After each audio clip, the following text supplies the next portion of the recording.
Hey everybody, welcome to my channel. It's Rachel of Gathered Plans.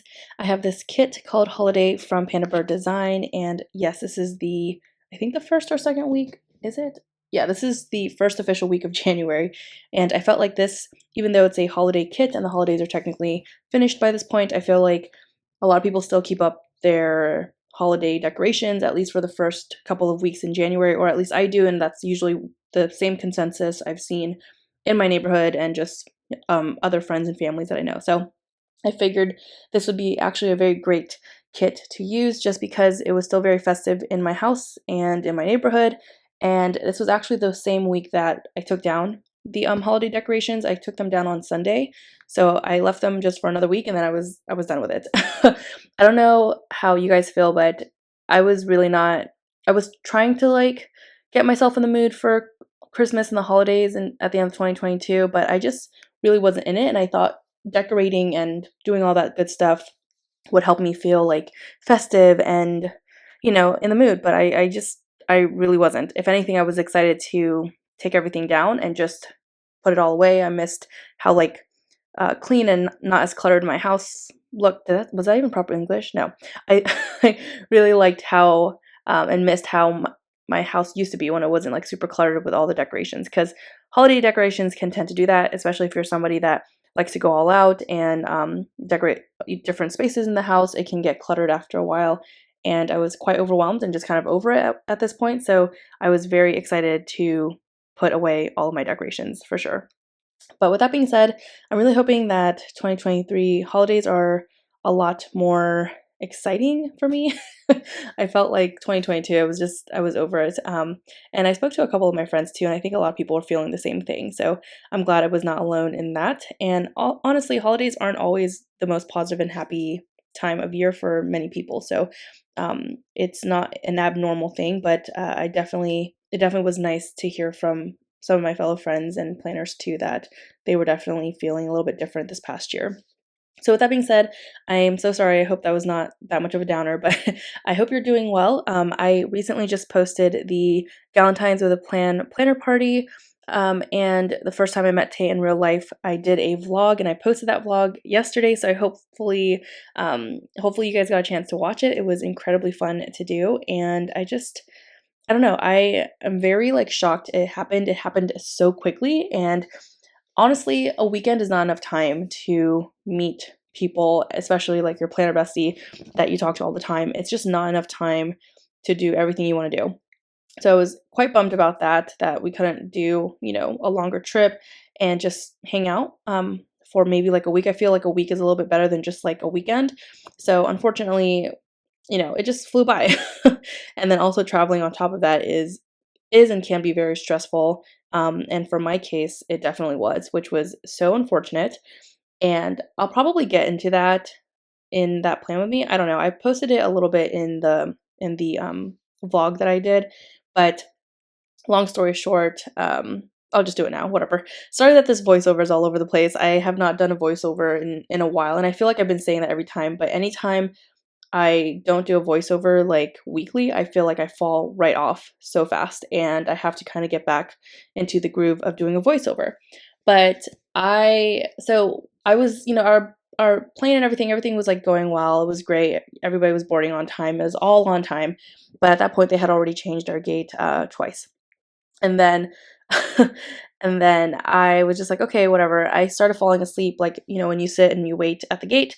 And I'm glad I woke up. Something was telling me to open your eyes, Rachel, take a look around. And I'm so glad I did, because the sign changed from Virginia to Florida. And I was like, what's happening here? And nobody made an announcement. It was just it just changed. If you're not looking, you're not going to recognize that your gate changed again. And so that happened. And then I was like, oh my gosh, this is whatever. I'm glad that it was only just down. I was gonna say down the hall, an airport isn't massive, but it was just down the way. It wasn't super far. Previously, it was a whole different letter, and then we were going all over the place, going through the whole alphabet.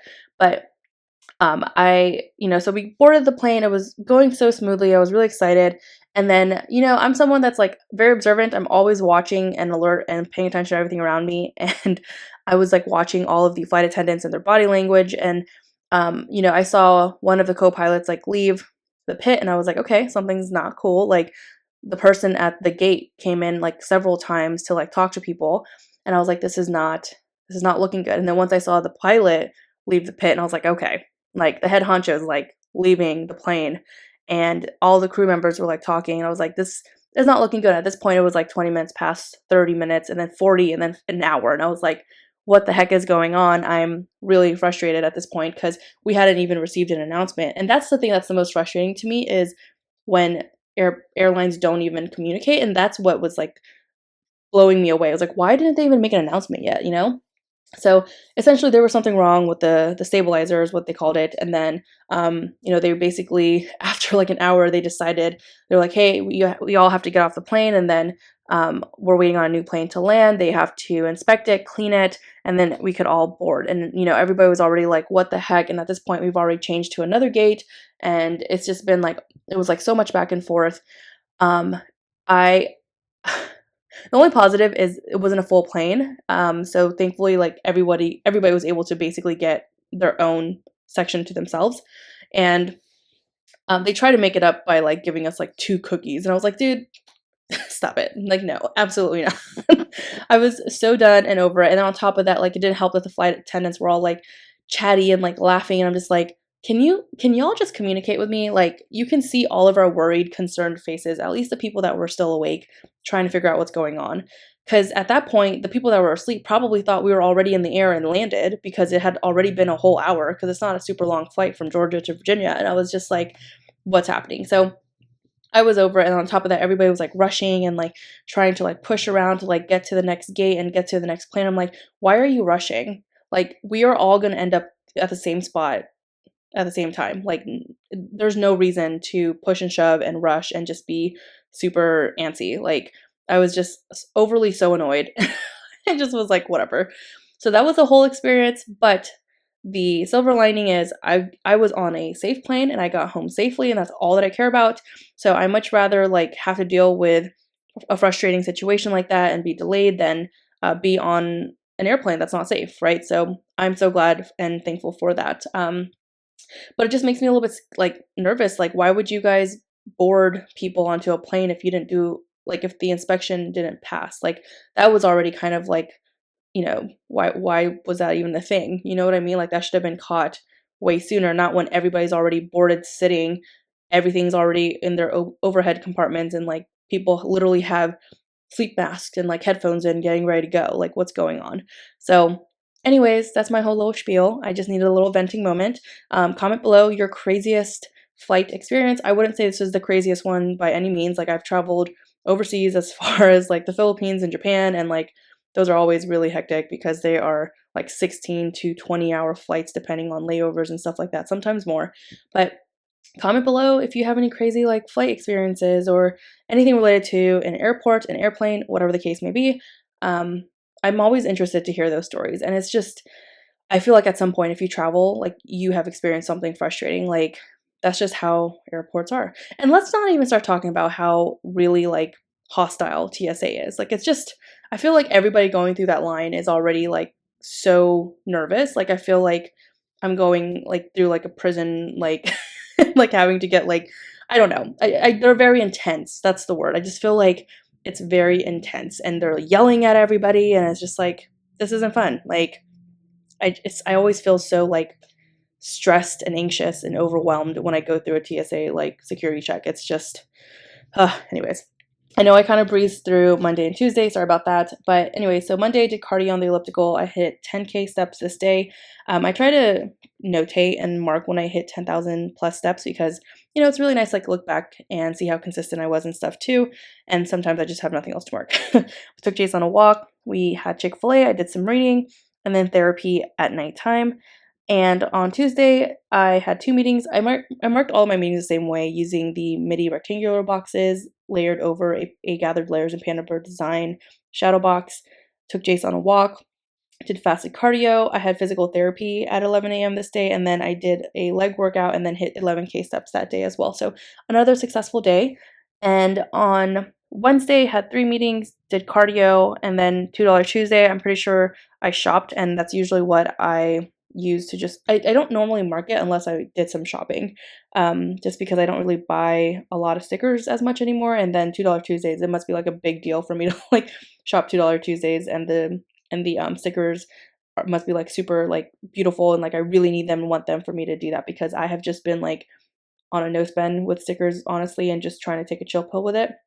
Took Chase on a walk, and then I had a doctor appointment at 1 p.m. I also love what I did at the bottom to just mark that we had, I think we grabbed FUD this night, and I'm obsessed with the mini mandalas that she included in the kit, and I just cut that down. Took a lot of inspo from Lauren with that, and I think Lauren started using like the mini tacos to do that. So I really wanted to keep the same theme by using some Gathered Layers stickers as well. I also really loved, and it was like such a throwback to pull in the corner scallop stickers, and I love them so much. I think the reason why I feel like I can't use a lot of my old ones is because they're so large in size. I just would like them scaled down a lot more. And the sizing of this one was beautiful and perfect. And corner stickers, I'm telling you, they're going to have a nice comeback. Like, you know, when you would layer with shapes, and corner stickers would be like your icon or whatever the case may be. And now it's like florals are everywhere. So I feel like corner stickers are going to make a solid comeback. Or if not, I'm going to make them come back and just start using them again. And that was kind of like the whole goal and inspiration for me to start, or for me to do the collaboration with Jess using the grid stickers, because that was totally something I wanted to bring in that was like a more organic corner-esque sticker. So on Thursday, had 2 meetings. I did back and biceps this day, and then also I'm pretty sure I ran a mile on the treadmill, which it's not like a solid, consistent running. Like I have to take breaks because I am not a runner and I hate running. So I tried and I was proud of myself, but I usually like to incorporate like jogging or sprints on the treadmill in between sets of like weight training. So that way I, you know, get my cardiovascular going, and then it helps me just like stay. I love like to sweat when I'm working out because I feel like I did a solid workout. So that helps me just keep going. And then I had a Ray and Tay meeting. So I just cut one of the Paper Trail Plans meeting scripts, and I used the word meeting and then the Ray and Tay sticker. That's a custom from pandabirddesign. FaceTimed my best friend, and then we grabbed sushi at our sushi spot. So I really love that. I had so much fun putting icons like on top of like a floral thing at the bottom of the columns. I think it just looks really pretty, and it's, you know, just a little bit different. It helps like cap the section off. And then on Friday, took Jace on a walk and had PT. I think this is probably the second or almost second to last week I was doing PT twice a week. I just recently changed to once a week. One, it's really expensive, or it adds up like crazy. You don't expect it to, but it adds up. And then secondly, it's showing that I'm feeling and getting better. So that's really, really exciting. And I'm very happy and excited for that.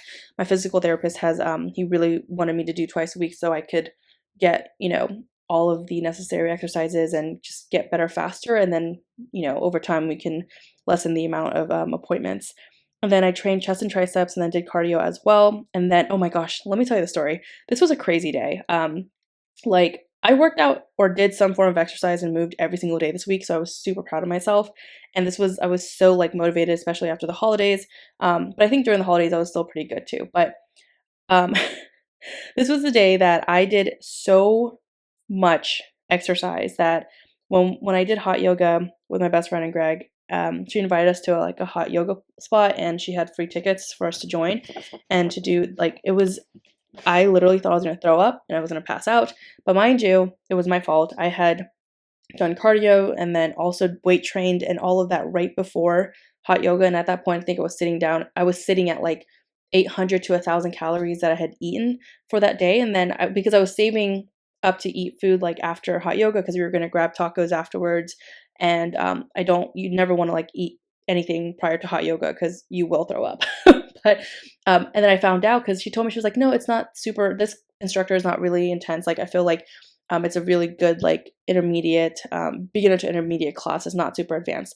But then everybody at the end of the class was saying that she was going so much faster than she usually does. And then she was like so much more intense than usual. And like even people that would go regularly to her class were dying. And I was like, if y'all were dying, how do you think I felt? Like I don't do hot yoga often, let alone do yoga often at all.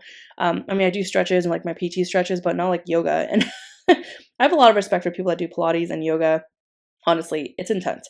But I felt like I was going to throw up. And like multiple times. And I was like, I can't believe I can't hang. Like, this is embarrassing. But then I had to like give myself some grace because I had already done like 2 things of exercise before that, and like trying to, and also not eating enough, I guess. So, which I don't usually do and I don't condone at all by any means, but I was like trying to like plan out my whole day with like when I should eat, and like I didn't want to throw up if I ate, but right, whatever. And I hadn't done hot yoga since college, so I really forgot like the way for a moment. And then, but right after I felt significantly better, I was done, and then we grabbed some tacos, and it was delicious and so worth it.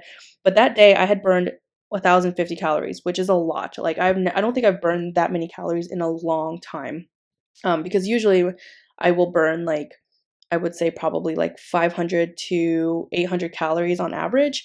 I usually just fall between that range, just depending on how active I am that day. But if I'm just having like a rest day, like I burn 400 to 500 calories, and that's just like standard for me. But yeah, I was very impressed. And then 11,000 steps. It was crazy and satisfying and rewarding, but I also will never do that again. Yoga is already challenging in itself, and then trying to incorporate the temperature, like that's a whole another thing. Okay, so Saturday, took Jason on a walk, cleaned my planner room and nail station, did my friend's nails, and then Greg made chicken korma. We had wine and played some games, and then some ice cream at the end of the night as well. So it's a really great, fun-filled weekend. I feel like every weekend in January and then so far in February has been very fun and like eventful, and that's something I've been trying to change this year. Since COVID, I feel like I have not really been as social, and I feel like all my plans are redundant and boring and the same. And I mean, like, I think a lot of us kind of feel like that if we're typically homebodies or whatever. But I gotten so used to just being a homebody that I kind of never was interested in going out and having a social life as much anymore. But this year I'm trying to change that, where I really am. My goal is to do something social, every other weekend or whatever the case may be. And I want to host a party at least once a month or every other month. And so far I've hosted something in January. Now I'm hosting something again in February. I'm hosting a Palentine's brunch party at my house. So that's going to be really, really fun. But yeah, so that is everything for the spread. On Sunday, took Jason on a walk. I did deep cleaning, shoulders and cardio, and then I put away all of my Christmas decor, and then we watched The Menu, which is a very it's an interesting I wouldn't say it's super scary, but it's an interesting movie, and it's satire, but it's great. You should watch it if you're into that kind of stuff. It's a little bit scary. So yeah. But anyways, thanks for watching. I hope that you enjoyed, and take care. I'll talk to you next time. Bye.